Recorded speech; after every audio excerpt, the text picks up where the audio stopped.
If you want to learn something about God, shut your mouth and listen to me for a minute. Many children healed. We've seen midgets grow. We've seen arms and legs that stop growing because the growth cells have stopped. Manda da basata. I don't make this stuff up. Behold, the atheist's nightmare. That's the power of the Holy Ghost! Why do they teach every other theory in science except creation? Warlocks are enemies of God. No one's ever going to convince me that the Word of God is not true. You know, if you put Jesus Christ first, that he'll look after all your bills.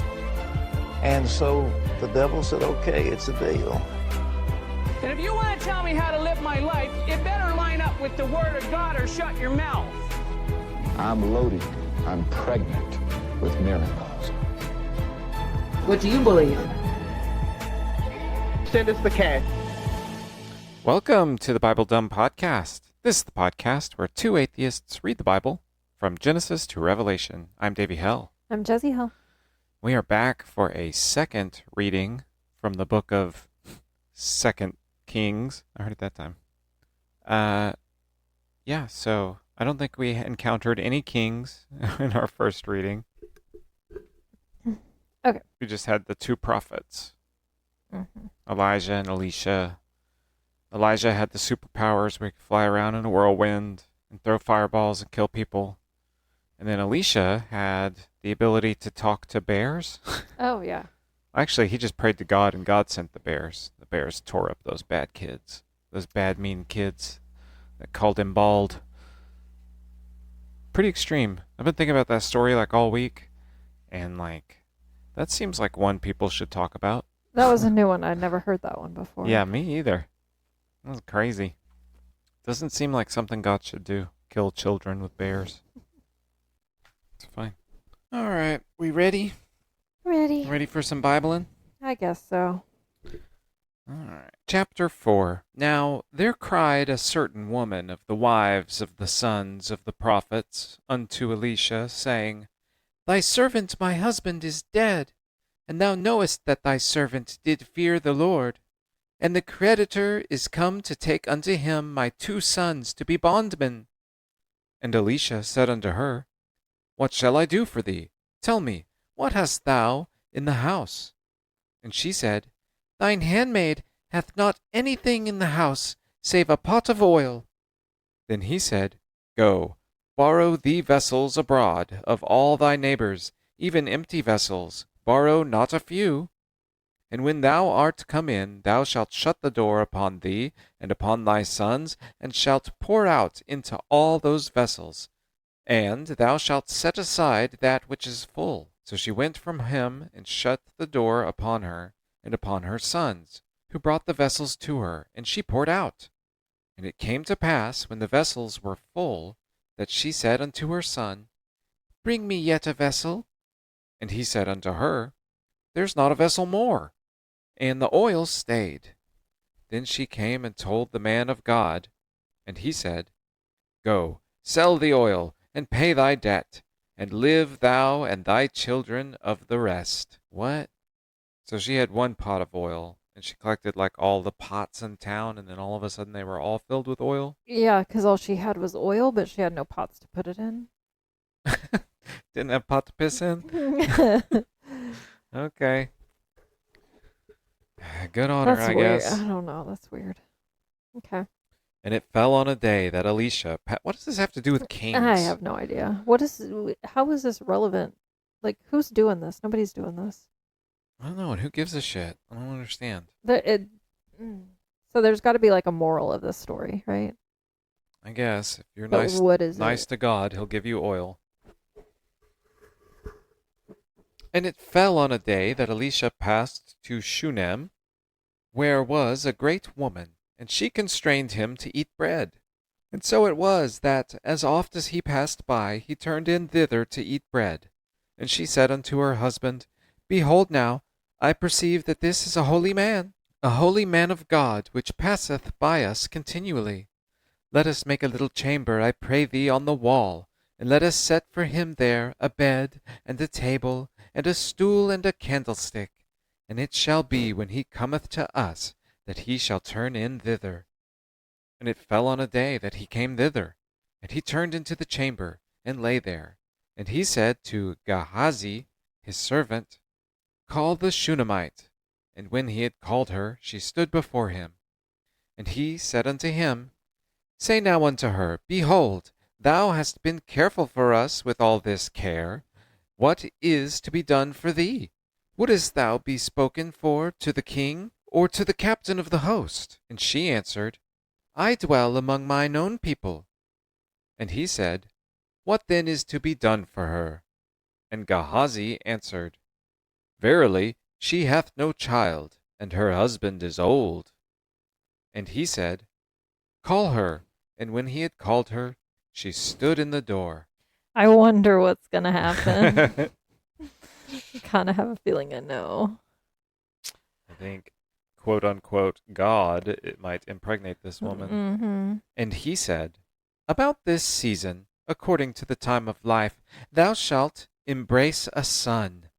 And she said, Nay, my lord, thou, man of God, do not lie unto thine handmaid. And the woman conceived and bare a son at that season that Elisha had said unto her, according to the time of life. Jesus. What do you know? And when the child was grown, it fell on a day that he went out to his father to the reapers. So this is like a constant thing in the Bible. Oh yeah, yeah. People who want children and then all of a sudden get them because they think God did it. So Mary's not the first one. Mary's like not even close to the first one. Sarah would be the first one, right? She was old. Abram's wife. All right. I think this might just have to do with like they didn't know about like conception. Oh yeah. And how long it took to like show signs of pregnancy or realize you were pregnant. Just like, oh my God, it just randomly happened. I'm sure they figured out at some point. You know what I mean? Like they probably knew what, they had to have known something of what was going on. Yeah. I don't know. And he said unto his father, My head, my head. And he said to a lad, Carry him to his mother. And when he had taken him and brought him to his mother, he sat on her knees till noon, and then Wait, died. is this the little baby? Yeah. Wow. He hit his head? Yeah, I guess he fell. It says, when the child was grown, it fell on a day that he went out to his father to the reapers. His dad was like, You're not mine. Bam. Hit him in the head. He said, Take this little whiner to his mom. And then he died. And she went up and laid him on the bed of the man of God and shut the door upon him and went out. She called unto her husband and said, Send me, I pray thee, one of the young men, one of the asses, that I may run to the man of God and come again. And he said, Wherefore wilt thou go to him today? It is neither new moon nor Sabbath. And she said, It shall be well. Then she saddled an ass, and said to her servant, Drive, and go forward. Slack not thy riding for me, except I bid thee. So she went and came unto the man of God to Mount Carmel. And it came to pass, when the man of God saw her afar off, that he said to Gehazi, his servant, Behold yonder, is that Shunammite? Run now, I pray thee, to meet her, and say unto her, Is it well with thee? Is it well with thy husband? Is it well with the child? And she answered, It is well. And when she came to the man of God to the hill, she caught him by the feet. But Gehazi came near, and thrust her away. And the man of God said, Let her alone, for her soul is vexed within her. And the Lord hath hid it from me, and hath not told me. And she said, Did I desire a son of my Lord? Did I not say, Do not deceive me? Then he said to Gehazi, Gird up thy loins, and take my staff in thine hand, and go thy way. If thou meet any man, salute him not. And if any salute thee, answer him not again. And lay my staff upon the face of the child. I don't know what's going on. Do you know what's going on? Well, it was kind of confusing because obviously she was vexed. Yeah. She was coming to see him because her child died. And so he sent Gehazi down to see if she was all right. And he was like, Yeah, she's fine. Yeah. And then when she got to them, she threw herself down on his feet and said, "Help." And Gehazi was like, "Get the fuck away." But Elisha said, "All right, Gehazi, gird up your loins and take my staff and go put it on the dead child." Okay. What do you think's going to happen? He's gonna come back to life. You think this random guy dude has that Jesus power to come back? Well, Alicia gave it to him, so yeah, Okay. absolutely. What do you think's gonna happen? Oh, I think you nailed it. I think he's going to bring the kid back to life. And the mother of the child said, "As the Lord liveth, and as thy soul liveth, I will not leave thee." And he arose and followed her. And Gehazi passed on before them, and laid the staff upon the face of the child. But there was neither voice nor hearing. Wherefore he went again to meet him, and told him, saying, "The child is not awaked." And when Elisha was come into the house, behold, the child was dead, and laid upon his bed.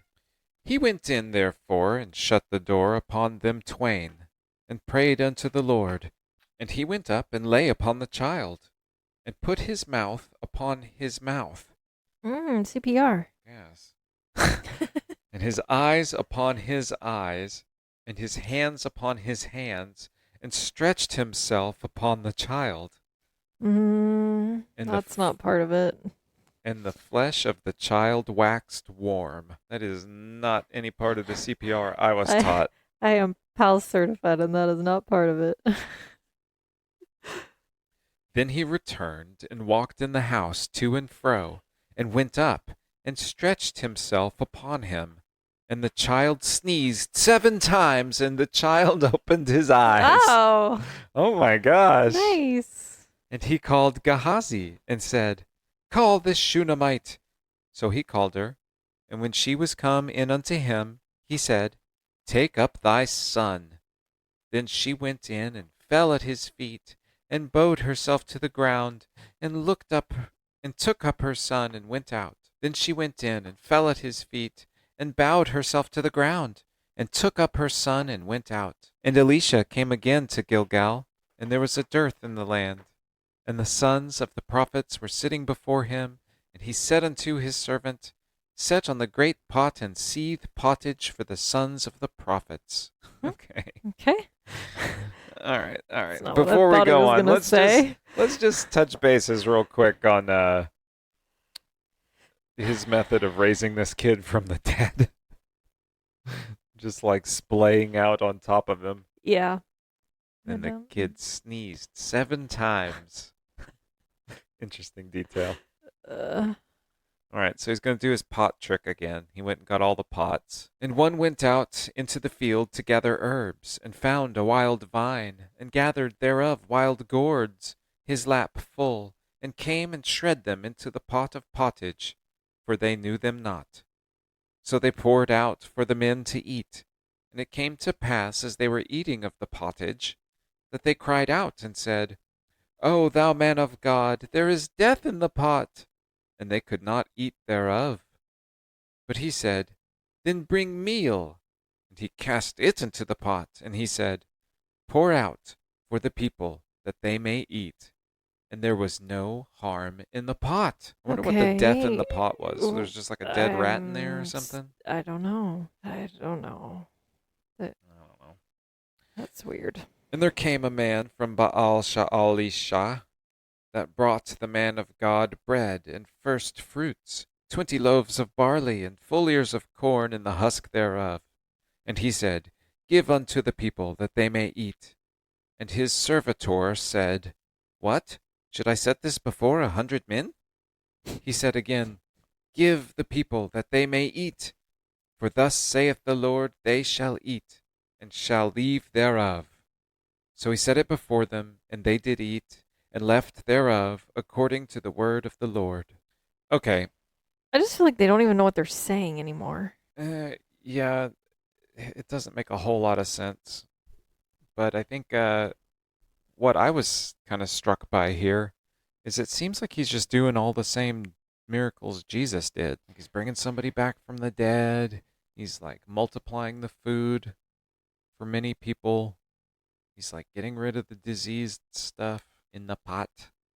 I don't know. It sounds very Jesus-y. I think they're just going to reuse this story. I guess we'll find out in, I don't know, 3 years when we finally get to Jesus. No, we're gonna have to go faster than that, because, dude, I think the world's gonna end soon.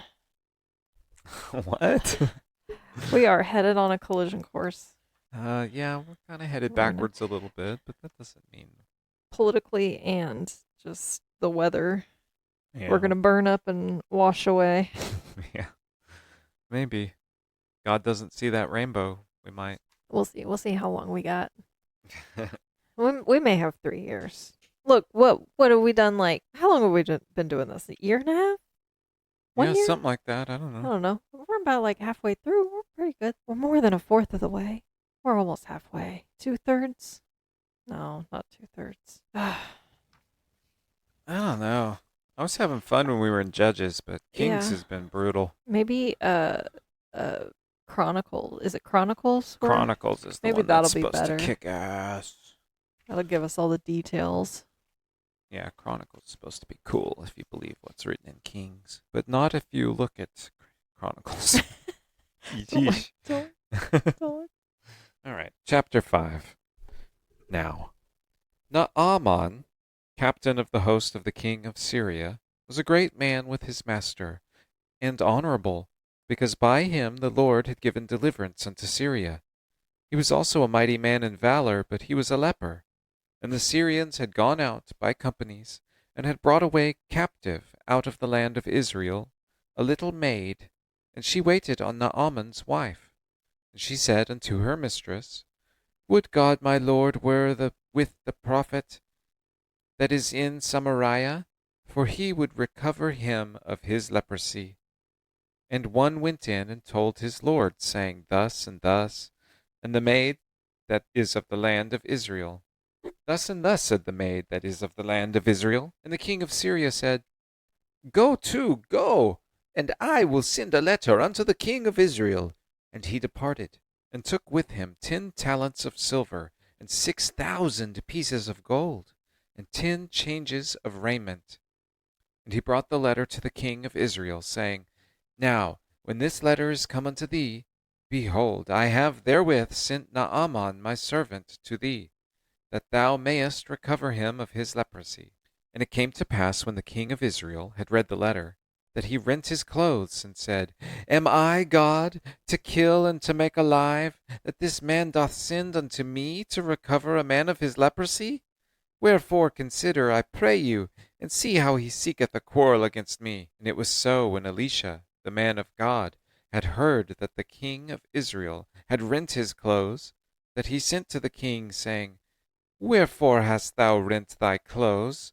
Let him come now to me, and he shall know that there is a prophet in Israel. So Naaman came with his horses and with his chariot, and stood at the door of the house of Elisha. And Elisha sent a messenger unto him, saying, Go and wash in Jordan 7 times, and thy flesh shall come again to thee, and thou shalt be clean. Is this why, like, 7 is supposed to be like a God number? The kid sneezes 7 times, and he Maybe. comes alive. And this dude washes 7 times, and he loses his leprosy. Didn't God make the earth in 7 days? Oh, yeah, that's true. Yeah. I don't remember any other 7. Is 7 supposed That's to be enough. religious? I've never heard that. I don't know. I think so. Hmm. Maybe not. I don't know. I don't know much about numerology other than 666. But Naaman was wroth, and went away, and said, Behold, I thought, he will surely come out to me, and stand, and call on the name of the Lord his God, and strike his hand over the place, and recover the leper.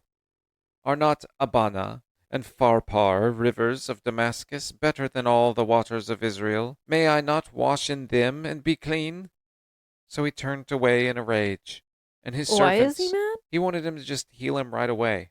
Okay. He's like, Aren't my rivers just as good as your rivers? I wash in my rivers all the time, and I still am leprous. Okay. Fuck you. And his servants came near, and spake unto him, and said, My father, if the prophet had bid thee do some great thing, wouldest thou not have done it? How much rather then when he saith to thee, Wash and be clean? Then went he down and dipped himself 7 times in Jordan, according to the saying of the man of God. And his flesh came again like unto the flesh of a little child, and he was clean. He's turned into a little baby man. They could have left that line out.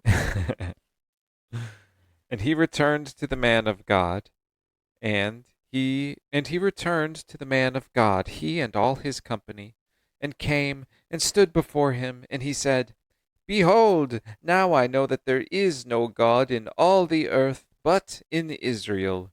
Now therefore I pray thee, take a blessing of thy servant.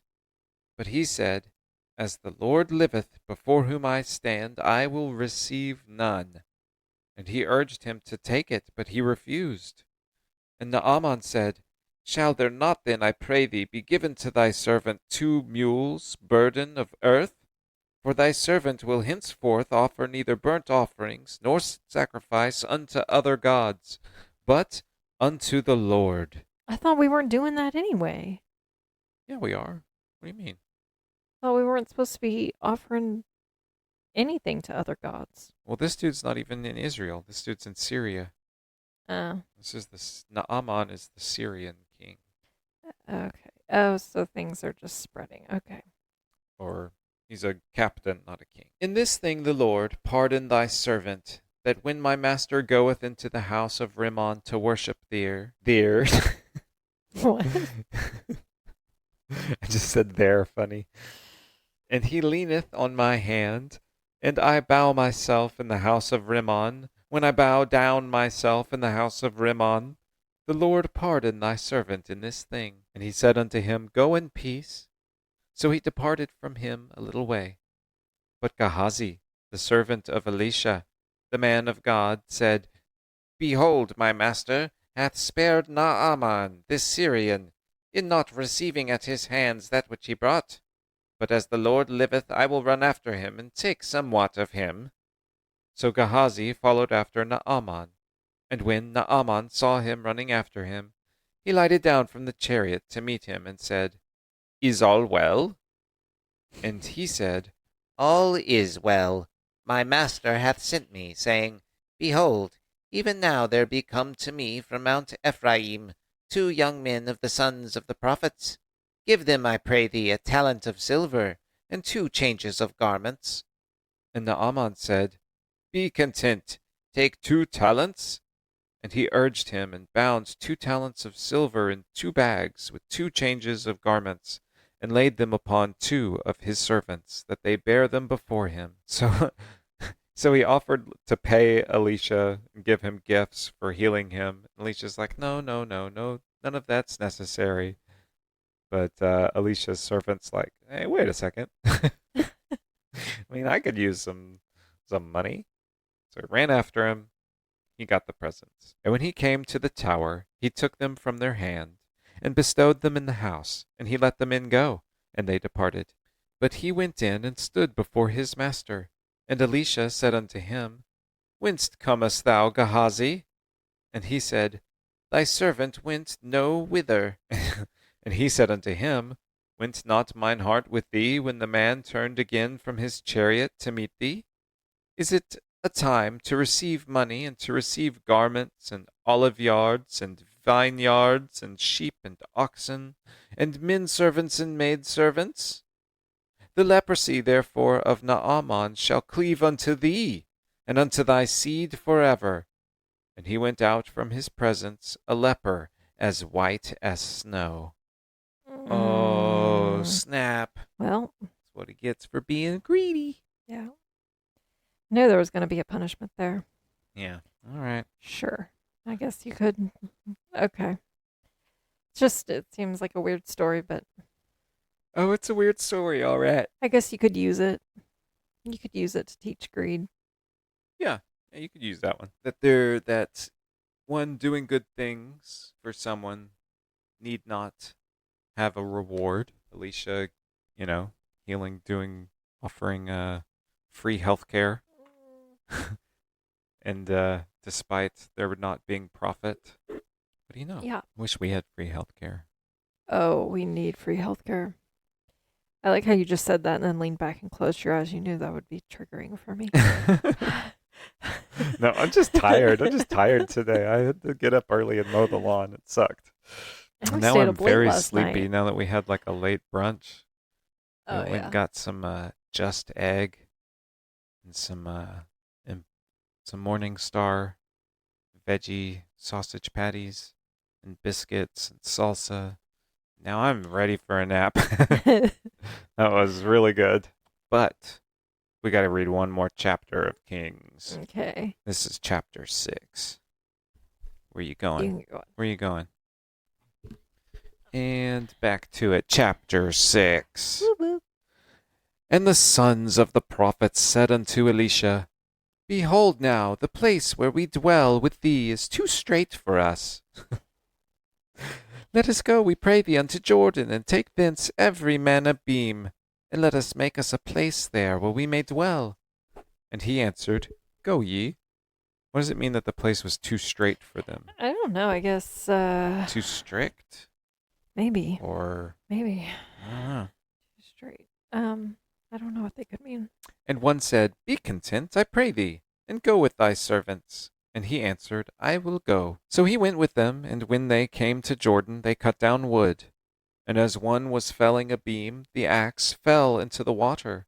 And he cried and said, Alas, master, for it was borrowed. And the man of God said, Where fell it? And he showed him the place. And he cut down a stick, and cast it in thither. And the iron did swim. What does that mean? I don't know.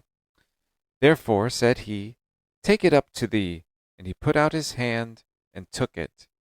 Then the king of Syria warred against Israel, and took counsel with his servants, saying, In such and such a place shall be my camp. Okay. Wow, that was like some whiplash. Yeah. So they went to build some new houses because Jordan was too straight. One dude dropped his axe in the water, his borrowed axe in the water. I mean, we've all been there. Elisha threw a stick in, and I guess the Guess it iron floated. The iron, Does iron float? swam from the axe to his stick because he said, "Put out your hand," and he took it. And then all of a sudden, there's a war. Yeah, I don't know. Maybe we'll come back in the Book of Chronicles and find out what happens with this axe. Maybe. Kind of left us on a cliffhanger here. All right, well.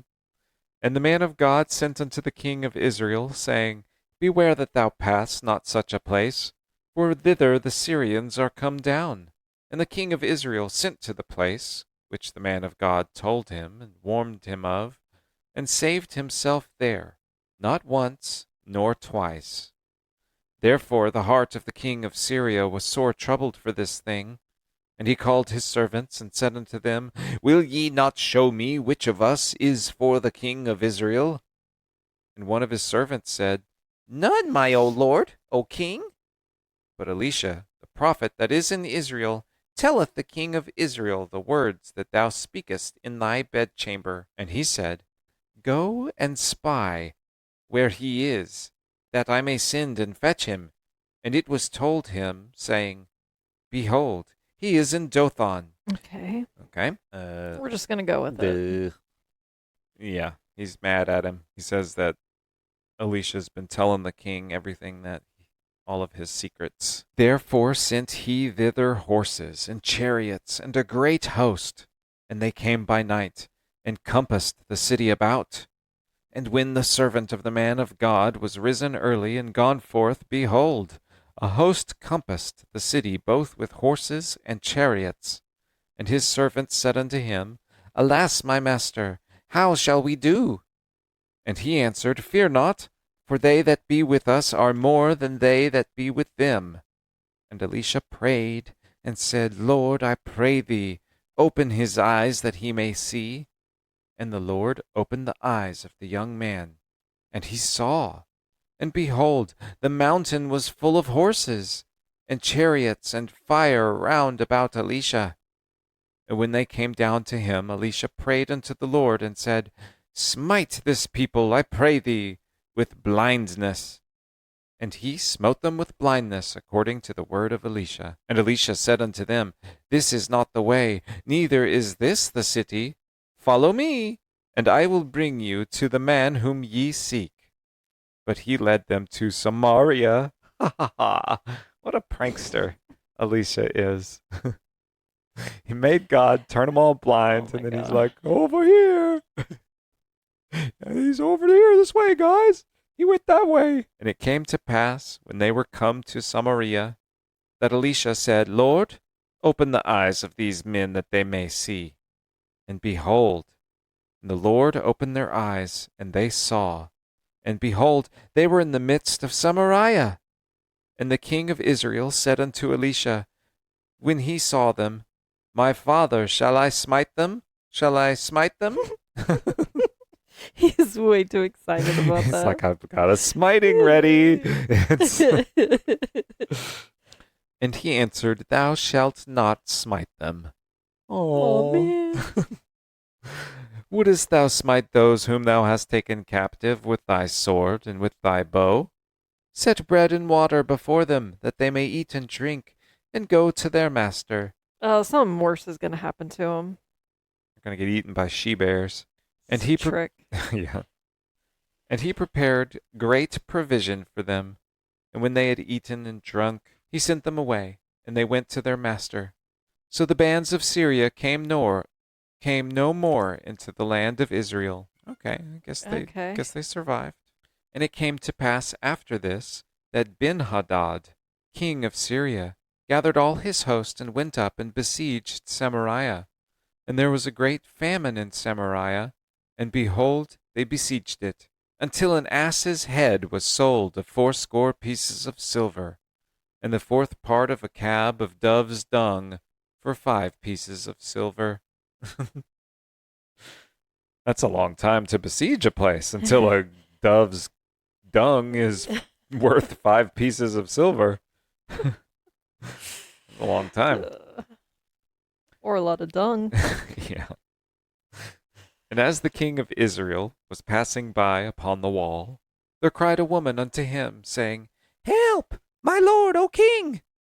And he said, If the Lord do not help thee, whence shall I help thee? Out of the barn floor, or out of the winepress? Look, lady, if God didn't help you, I ain't gonna get my hands dirty. And the king said unto her, What aileth thee? And she answered, This woman said unto me, Give thy son, that we may eat him today, and we will eat my son tomorrow. So we boiled my son, and did eat him. And I said unto her on the next day, Give thy son, that we may eat him. And she hath hid her son. Yes, she did. Who wouldn't? Of course, I don't Okay. think I'd be eating other people's sons either. This woman said to me, Give thy son, that we may eat him today. Okay, so were they and starving? we will eat my son tomorrow. Yeah, I guess so. Okay. She went back on her deal. Oh, Dang, this classic trick. Yeah, this got weird quick. And it came to pass when the king heard the words of the woman, that he rent his clothes, and he passed by upon the wall. And you say that, I just imagine him like grabbing his shirt and being like, oh.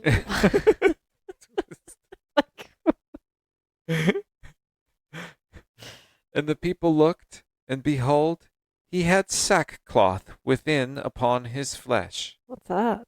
I don't know. And he said, God do so and more also to me, if the head of Elisha the son of Shaphat shall stand on him this day. But Elisha sat in his house, and the elders sat with him, and the king sent a man from before him. But ere the messenger came to him, he said to the elders, See ye how this son of a murderer hath sent to take away mine head?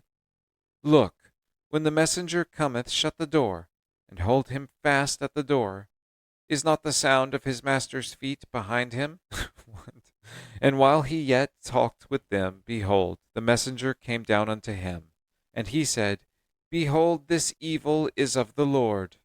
What should I wait for the Lord any longer? Okay. All right, that's the end of the chapter. That's the end? That's the end. All right. Why did they tell that story about the people eating the kids? I don't know. Just kind of, I have no idea. So the king heard this. He got upset and rent his clothes, and he passed by upon the wall. And the people looked, and behold, he had sackcloth within upon his flesh. What is sackcloth? Look that up. Okay. So he opened up his clothes, and he had like on fancy underwear underneath, and the whole town saw it. Yeah, it's just like a potato sack. It's rough, coarse fabric. Why is he wearing a potato It's sack under his made clothes? from goat or camel hair. I mean, So he just- it's used in a symbol of mourning, repentance, or deep distress. So I guess it's telling us he's very upset. I And he's guess. mourning this decision that this lady made. Oh, following the death of a loved one. Did he know this child? Not that I know of. Was this his child? But he would have had to put on the stuff before he heard this story. Maybe he keeps it under his clothing for just in case. Just in case he hears something sad and has to rip his clothes off. I just don't understand what he had to, what all this stuff about Alicia has to do with this story he holds. I don't know. Oh well, maybe we'll find out next time. I doubt it. All right, well, don't eat babies. Stay dumb, everybody. Stay down. Bye.